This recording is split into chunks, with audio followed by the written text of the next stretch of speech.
today, I did what I have done my entire career, which is take seriously the oath that I have taken many times to support and defend the Constitution of the United States, which included today performing my constitutional duties to ensure that the people of America, the voters of America, will have their votes counted, that those votes matter, and that they will determine then the outcome of an election. I do believe very strongly that America's democracy is only as strong as our willingness to fight for it. Every single person, their willingness to fight for and respect the importance of our democracy. Otherwise, it is very fragile, and it will not be able to withstand moments of crisis. And today, America's democracy stood. Vice President Harris, after the certification of the 2024 election results, pointing out the stark contrast between yesterday and what took place 4 years ago yesterday, when a mob of Trump supporters stormed the Capitol in an effort to block what is usually a mundane certification process. Good morning and welcome to Morning Joe. It is Tuesday, January 7th. With us, we have the co-host of our fourth hour, Jonathan Lemire. MSNBC contributor Mike Barnicle is with us. Pulitzer Prize-winning columnist and associate editor of The Washington Post, Eugene Robinson, is here. And NBC News and MSNBC political analyst, former U.S. Senator Claire McCaskill. So, Joe, it should have been a boring process, but all eyes were on the Capitol yesterday, especially given what happened 4 years ago and given the division in our country that still exists about whether or not that was a massive moment in history, never to happen again. Yeah, you see some of the numbers that came out in polls yesterday about Republicans, how they felt in January of 21 and how they feel now. And obviously, Republicans far less concerned about it today than they were immediately after it happened. Mm-hmm. As far as those that said it was okay, the numbers jumped in a Gallup poll from like 21% to 30% of those Republicans said it was okay. But, you know, I've been talking about this a good bit, and it's important that we keep talking about it. We keep talking about the perspective of keeping everything in proper perspective. Mm-hmm. As far as what the election was. And I will say what the Biden-Harris presidency was. We're going to have Peter Baker on a little bit later on. And, you know, Willie, we keep hearing about landslides, this, that, other. I mean, a win's a win's a win. It was a 1% win, though. It was a 1% win. So the election was extremely close.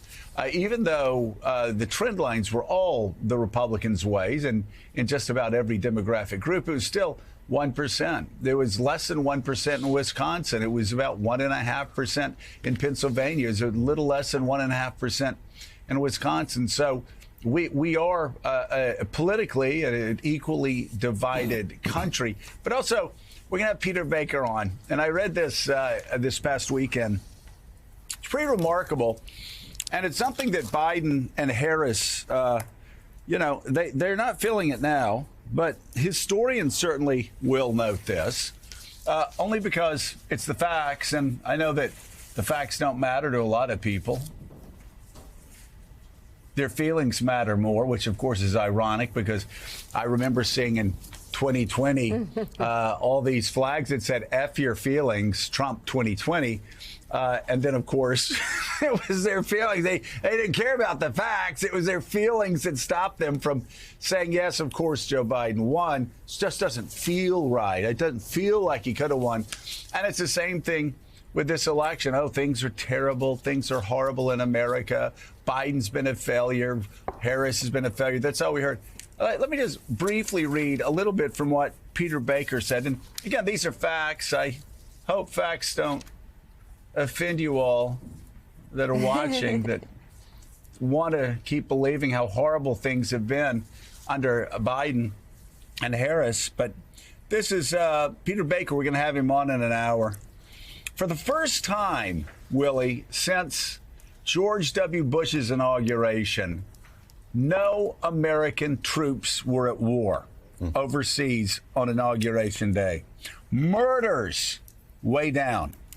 Illegal immigration fallen below where it was when Donald Trump left office. Stock markets are roaring and finished at their best 2 years and a quarter century and are at record highs. Jobs are up. Wages are rising. The economy is growing as quickly as it did during Trump's presidency. Unemployment is as low as it was before the pandemic. Domestic energy production higher than it has ever been. And Willie, did you know our manufacturing sector has more jobs right now than any time than it has in 25 years? So the manufacturing sector up, drug overdose deaths down. And of course, as an economist from Moody's says, who has to look at economies across the world and rate them, America's economy, and this is not even debatable. America's economy is the envy of the world. Yep. And even inflation down. Were there some economic headwinds because of inflation over the last 3 years or so? Yeah. But I just say all this to say that history is going to have a clear record on the Biden presidency. And when we move beyond the sound and the fury signifying nothing on social media about how horrible Joe Biden's presidency has been, or on cable news networks saying how horrible Joe Biden's presidency has been, data, the facts, I think they may matter to historians. The facts are going to show that Donald Trump is inheriting a pretty strong economy and a country that is going in the right direction socially, whether you're talking about, whether you're talking about jobs, whether you're talking about illegal immigration, whether you're talking about drug overdose deaths going down. I could go on and on and on. But things are pretty strong right now. And make no doubt, Republicans will be measured 2 years from now and 4 years from now against where America is at this point. Yeah, the case you just laid out and that Peter Baker lays out in the New York Times this morning, we'll talk to him about in a few minutes, makes it very difficult to argue that Donald Trump is entering a moment again of American carnage, as he called it 4 years ago at his inauguration, that only he can rescue the country from where it is right now. It's all there in black and white. If you want to talk legacy, go back to where we were 4 years ago in the grips of a pandemic that the Biden administration helped to lead us out of with the help of Operation Warp Speed with that vaccine under Donald Trump as well. And yeah, now Republicans get Washington. It's theirs. They've inherited this.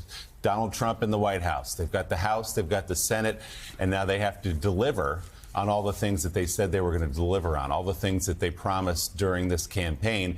And they'll have to do it, as you've said many times, Joe, with a very, very slim margin in the House of Representatives. Right now, Mike Johnson, the Speaker, has a 4-vote margin that's going to go down to 2 when he loses a couple members to the new administration in this cabinet. So they're not going to come in with the mandate they think they have and just write checks and do whatever they want, however they want.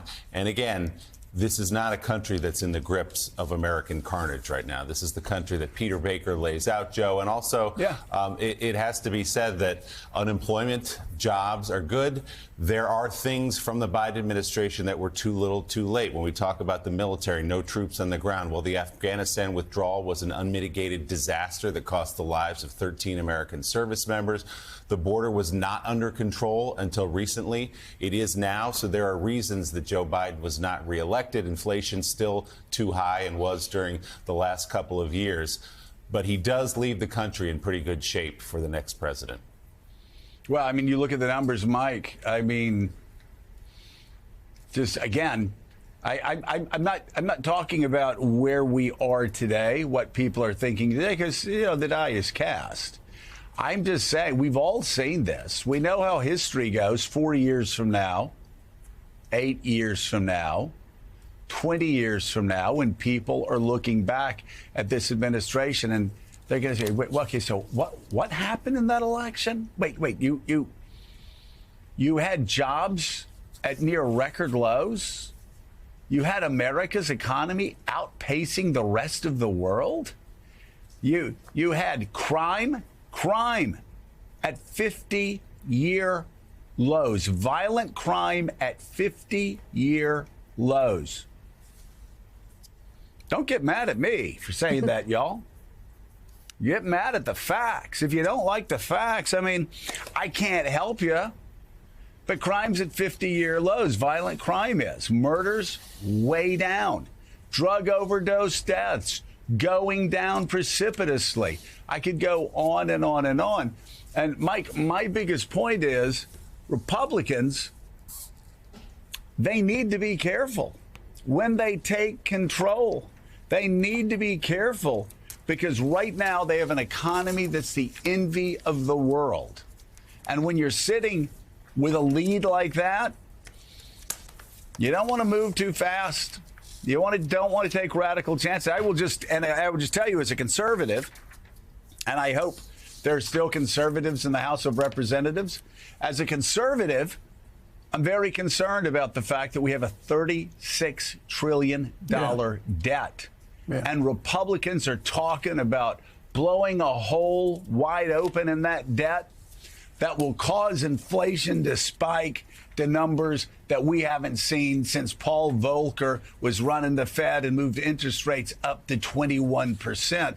Because at some point that debt bomb's going to go off, and at some point the rest of the world's going to say, wait a second, you're $36 trillion in debt, and you're going to add $10 trillion more dollars to the debt? Like, those are the sort of things, and of course, most economists would also say tariffs. Those are the sort of things that are going to cause this economy to move from being the strongest in the world to possibly struggling like the rest of the world. So I just hope that Republicans take care with what they're inheriting. They're never going to say Joe Biden's done a good job with the economy. But they know the numbers. They see the numbers. They know where Wall Street is. They know what happens if they screw this up and suddenly everybody's stocks start plummeting. Everybody's 401ks start going, through the floor.